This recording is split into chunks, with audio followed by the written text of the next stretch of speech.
Hi, welcome to the bathtub. This is still the pre-COVID edition of the bathtub. We're actually filming these over the past hour or so. I still don't have COVID, and my temperature still hasn't gone up, but it's suspenseful. It's suspenseful. 98. We're still at 98. In the past hour, nothing's happened. No change. Don't kiss me though. I don't want to kiss anybody. No, not even a hug. We're just keep far away. I promise not. I won't cough on you. And I'm going to do another episode before I start to look all runny nosed and stuff like that. Don't worry, I just always have allergies. This is pure mountain water. It's going to get us through the unpixelated experience of COVID if we get it. I'm hoping we don't. We've had all our shots. But I was exposed to some characters who had it. And I hope they're all okay. I hope they're all well. I'm going to do a very quick one here. I've been falling behind. I've done a long piece on Norman Mailer, the writer I love to hate. Most of you know The Naked and the Dead. I'm going to post a link to it below for the lovely people at the New Republic and Laura Marsh, my wonderful editor there, who busts my ass all the time, just busts my ass on all the things I make, all the mistakes I make, and I finally finished this piece. I've written about Norman Mailer in the past. We've talked about him on this show. I've never liked Norman Mailer at all as a writer, but at the same time, it's his 100th birthday. It's the centenary of Norman Mailer. I'm going to close this window here just to keep the ambient noise to a minimum. And I felt like on the 100th birthday, I should try to say the nicest things I could say about this guy. So I'm going to do that. I'm going to give my own little survey of Norman Mailer and try to say as many nice things as I possibly can, with at the same time admitting I can't stand his work. And I try to get every once in a while. I try to read through a lot of his work, and I almost always just reaffirm my dislike of his work. Anyway, there's no lovely we've shown him on New Bapalula. There's the lovely new Library of America editions. That's what we're linking to. And anyway, I went back and reread Naked and the Dead. This is one of George Orwell's last books. He praised quite a bit, and I can see why. It's one of the only war novels that really just talks about what a pile of crap being in war is and how awful it is and how the military hierarchy treats. I mean, it is not a glorified picture of our troops saving the world. It is about being a grunt in this horrible war during which you're basically, controlled by these horrible generals who I think have gotten worse over the years. I'm sorry, I don't have much respect for military hierarchies, especially this one. And he's very cynical about that, and he writes quite a powerful book about the people who actually, it's very much based on, he was very influenced by John Dos Passos, Studs Lonergan, those real great naturalist writers who would really get down in life with people, like Steinbeck is another fan of another hero of Norman Mailer. And I said in the piece, and I always felt this, I don't think Norman Mailer read much after his 20s. When he was a young man, he read all these great writers, and you could see him very quickly. He must have been a very bright guy, developing a lot of their techniques to tell these stories about lots of characters over a large historical battle. And he does it with a real great sense of conviction. It really does convince you. It's too long, and I think it gets too long, particularly near the end, which becomes fairly existentially grim. But anyway, if you were going to read one of his books, and I want to know his what he could have been, Naked and the Dead is probably it. His second book is a bit of a disaster. Most people admit it. He admitted it. Barbary Shore. I thought it was a pretty interesting book. I've read it a few times now, and even brought it into classes, just because he does try to make a sort of transition between sort of American naturalism and then a sense of existential kind of grimness about American life after the war, when all these people come back and they're basically trying to find a way forward. And it's actually fairly good about predicting the kind of paranoia and the CIA versus the left wing, and the kind of McCarthy bait, the McCarthyism and the communist baiting that would come up, and these kind of secret organizations looking each other over, revolutionaries and government agents and so forth. So it's sort of interesting. It peters out, kind of falls apart near the end, but it's okay. Never got through the Deer Park. I think this is kind of the beginning of the end for for Norman Mailer. I think he still had a chance to become a good writer by that point. And I think after that book, he stopped writing novels for quite a long time.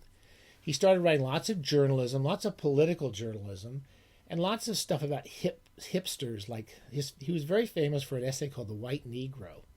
I talk about it in the essay. I think it's terrible. I've read most of these essays. Most of his essays, I really think he's a terrible essayist, a terrible political writer. And anyway, the introductions are sort of interesting, but they're all about how he takes more chances than everybody else. And about this time, the only character that seems to interest Mailer in his books is himself. And he writes about himself, writing about himself. And a lot of people like this. It's sort of an interesting way of writing a book. There's all my notes from when I was writing the piece. That's why you can't. It's not the same as reading in the bathtub, is it? You have to keep notes.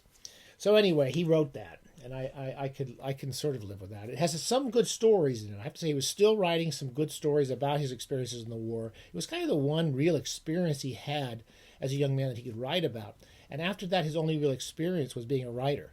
So he writes about being a writer, and it just never takes off. He was very well known for this book, and a lot of people like this book. It's often referred to as one of his best books, and I hate it. It is a book about the Vietnam War and about demonstration against the Vietnam War, about a horrible war that we were involved in, which would lead to and a military complex, and the military-industrial complex, which just does anything it can to make money off of these wars. And he just spends the whole time talking about himself. And I hate this book. So anyway, a lot of people do love it. This is a book that you may want to try, even though I tell you I don't like it. You might want to try it because many people I know like this book. American Dream, he wrote this. This is one of his first novels after a while. I think he got himself to write a serial. I think it was Esquire. And he got them to write it. He could write a sequel, kind of like novelists used to do, where they read chapter by chapter. And it's another book about trying to be the character's a writer, I think. I can't remember now. And he kills his wife, and I don't remember. It's supposed to be about something. I don't know. It's got a kind of noir kind of quality to it, and a kind of violent vision of American urban life, and all these wealthy people who are all kind of butchers, and it's cynical and there's some interesting passages of writing in it. I can't stand it.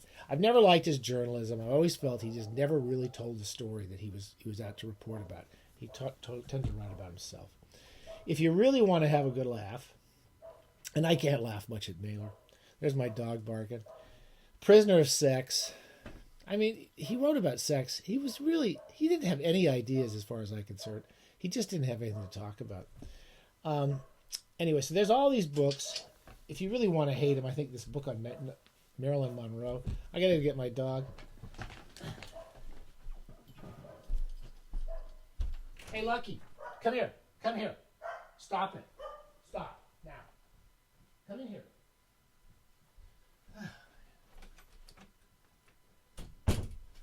Anyway, hi, Dodo. You want to come say hi? Come on. You can come down and say hi. Lucky. There you go. This is why this show just goes nowhere. It's never gone up in the ratings. It's never going to be a great show. We got to go tell the dog to shut up in the middle of the whole thing. What kind of show is this? Marilyn, totally stupid book. He talks about her like she's some sort of important figure in American culture. She was a terribly sad woman who took too many drugs. That's how I always think of poor Marilyn Monroe. And this one, I read this for the piece called Tough Guys Don't Dance. It was his effort to write a kind of a detective novel, 1984. And it's pretty bad, but I kind of enjoyed reading it. It's about another guy who's a writer, I think, and he's living in Provincetown, and all the women, all these characters hate their wives, and the wives come to terrible ends. I think there's 2 women who get their heads chopped off in this, thrown in duffel bags. And he wanders around spouting these kind of weird pronouncements about the American dream turning to ashes and stuff like that. And he's got a father in it. I don't know. I kind of enjoyed it. At the same time, it was just not a very good book. Finally, we talked a little bit about this. I read this when it came out, The Executioner's Song. And to say something nice about Mailer, I would say this is his one almost great book.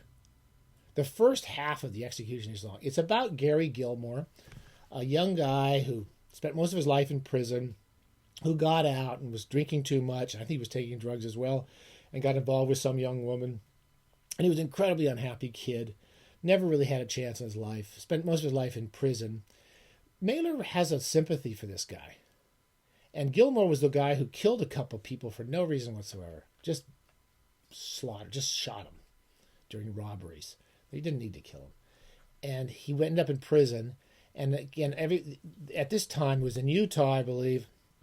It's unusual for the state to actually follow through on executions at this time. And Gilmore refused to appeal. He wanted them to execute him. He wanted them to put him in front of a firing squad, which is how they killed him. So he ran these legal battles to allow the state to have him killed. And of course, a lot of people, like the ACLU and a lot of liberal people, were coming through and say, "Well, no, we don't want anyone to be killed. We do not want the state killing people," which is my personal feeling. And he said, "No, I want to be executed for what I did." And it's about a very complex, very intelligent guy. It's the first half of it when Mailer tells the story of this guy who spent a life, and his girlfriend, Nicole, I think her name is. He tells about her. He does it with real kind of writerly, dispassionate clarity. He doesn't write all this ridiculous, over-the-top, pretend stream of consciousness crap, this kind of beat poetry stuff. He really puts the stuff down very clear, and he puts the information out there very well. I think he was assisted by I think he must have had a few people helping him. But the first 2/3 of the book are really good. The last third of the book is almost entirely transcripts from court hearings and interviews. And Mailer just never cut these things. He just never cut them to bring out the most important part. He was almost like he wanted to make the book as long as he could. It's about 1,000 pages long. And the last third of the book, I found myself skimming. So I read it once when it came out. It was the early 70s. And I enjoyed it and skimmed through the last third. And I reread it in the past 6 months. And I do think it's an important American novel for that. It's the closest he came to. So he tried to write a novelistic retelling of the facts of the case. It's mainly nonfiction. But he tries to do sort of the thing that people like Truman Capote were doing much better in Cold Blood. But The Executioner's Song is the one place I would suggest you go. I think he almost writes a great American novel and just goes on too long.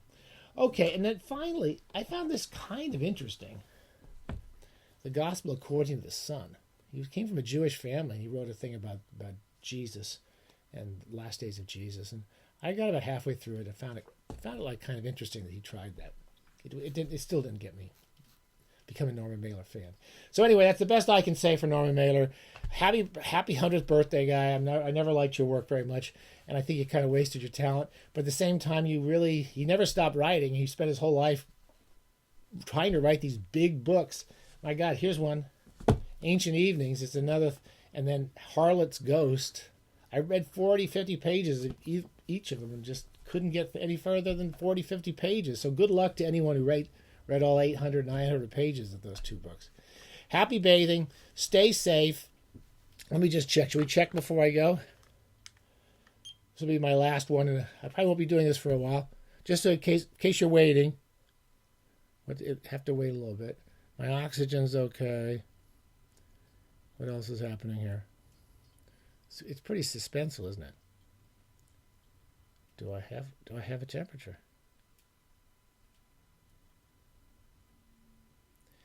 I don't know. This thing's very slow.